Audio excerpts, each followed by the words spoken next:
क्या आपने सुना? मोदी सरकार इंग्लैंड से भारत के जिस भगौड़े संजय भंडारी को लेकर आ रही है, उसकी गिरफ्तारी गांधी वाड्रा परिवार के लिए खतरा पैदा कर सकती है। अगर आप नहीं जानते तो हम बता देते हैं कि आखिर इस भंडारी का कांग्रेसियों से क्या लेना देना है। राहुल गांधी के जीजा यानी प्रियंका गांधी का पति रॉबर्ट वाड्रा का दोस्त संजय भंडारी किसी जमाने में एक मामूली सा कार डीलर हुआ करता था, लेकिन वाड्रा की दोस्ती की वजह से देखते ही देखते भंडारी बाबू ने 500 करोड़ से अधिक की अघोषित प्रॉपर्टी बना ली। कहा तो यहाँ तक जाता है कि वाड्रा के इस दोस्त ने अरब देशों और पनामा में भी कई महल बना रखे हैं। अब बात करते हैं भंडारी ने कैसे गांधी और वाड्रा संग मिलकर कांड किए। साल 2005 से 2006 यूपीए सरकार बनने के अगले ही साल रक्षा क्षेत्र में कांग्रेस ऑफसेट नीति लेकर आ गई। कांग्रेस ने देश को बताया कि इस नीति से 300 करोड़ रुपए से अधिक का डिफेंस टेंडर पाने वाली विदेशी कंपनियों को करीब 30% की राशि का सामान भारत से ही लेना होगा ताकि देश को फायदा हो सके। देश को लगा अच्छी स्कीम है, समझो देश की बम बम हो जाएगी, लेकिन असल में इसका असली फायदा गांधी वाड्रा को ही मिला। 2007 कार डीलर संजय भंडारी ने केवल 1 लाख की पूंजी से ऑफसेट इंडिया सॉल्यूशन ग्रुप नाम से कंपनी बना ली। दुनिया भर के हथियार निर्माताओं और भारत के रक्षा मंत्रालय के बीच बिचौलिया बन गया। सोचिए कैसे बिना किसी तजुर्बे और जानकारी के भंडारी इतना बड़ा रक्षा सलाहकार बन गया। कारगिल युद्ध के बाद से ही सेना की डिमांड पर basic trainer aircraft 126 MMRCA fighter aircraft खरीदने का मन बनाया। इसी साल में यूपीए ने इन एयरक्राफ्ट के लिए निर्माताओं को बुलाया, जिसमें कोरिया, स्विट्जरलैंड अन्य के साथ साथ स्वदेशी हॉल और भी शामिल थी। 2009 साल आ गया। 2009 स्विट्जरलैंड की कंपनी पिलाटिस भंडारी की OIS कंपनी को इस डील को करवाने के लिए एजेंट की तरह हायर करती है। यहाँ से बात आपको जरूर बताना चाहते हैं कि जांच एजेंसियों को इसका भी सबूत मिला कि साल 2009 में ही पिलाटिस डील के लिए भंडारी ने स्विट्जरलैंड के लिए वाड्रा का टिकट करवाया था। गांधी परिवार का दामाद होने की वजह से डिफेंस मंत्रालय और दफ्तर में वाड्रा को कोई रोक टोक नहीं थी, जिसका फायदा भंडारी ने उठाया और विदेशी कंपनियों की डील करवा दी जाती थी। साल 2011 यूपीए सरकार में एयरफोर्स को पिलाटिस को चुनना पड़ा, जबकि स्वदेशी HAL कंपनी STT 40 जैसे अच्छे एयरक्राफ्ट बनाकर दे सकती थी, लेकिन उसे साइडलाइन करके किसको फायदा पहुंचाना था, ये तो आप समझ ही गए होंगे।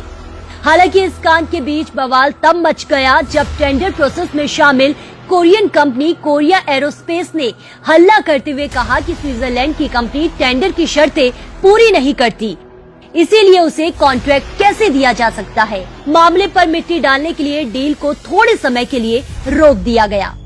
साल 2012 वाड्रा और भंडारी की जोड़ी ने पिलाटिस संग ही डील करने को जोर डाला, जिसका असर हुआ और कोरियन कंपनी को बाहर का रास्ता दिखाते हुए मई 2012 में पिलाटिस संग 2,895 करोड़ रुपए में होने वाली डील हो गई।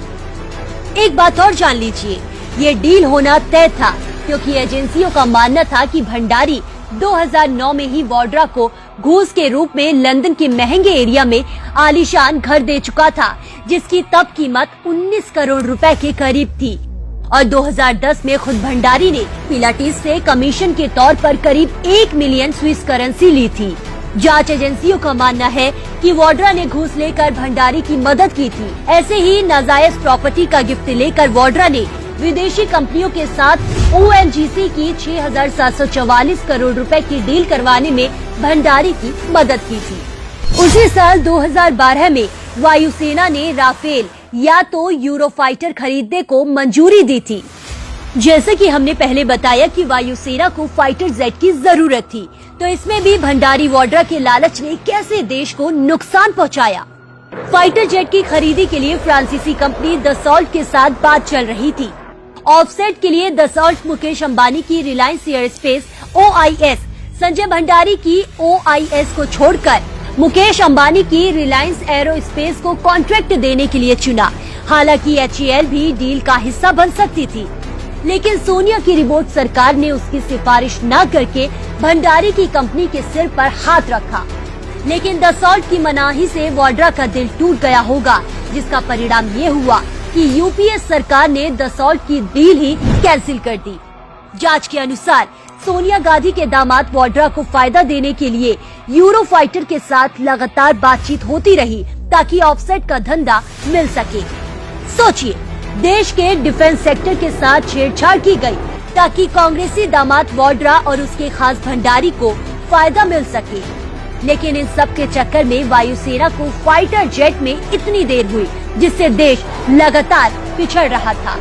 वाड्रा के खासम खास भंडारी को ऐसे ही एक के बाद एक डील मिलती रही और इसी की कमीशन के रूप में भंडारी वाड्रा विदेशों में प्रॉपर्टी बनाते रहे।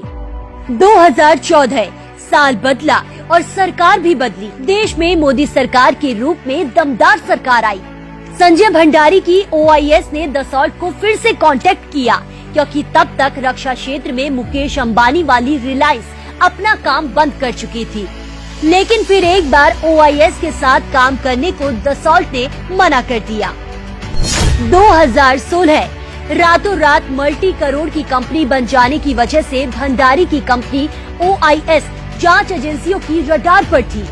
रक्षा क्षेत्रों में दलाली और घोटाले को लेकर जांच एजेंसियां लगातार छापेमारी कर रही थी।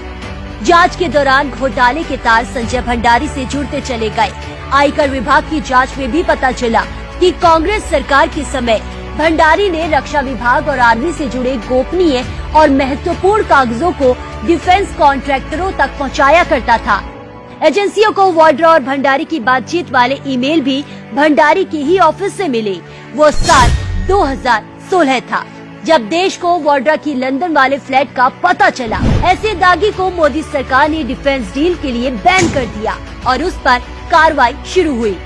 उसका पासपोर्ट भी जब्त कर लिया, लेकिन भंडारी फिर भी भाग गया।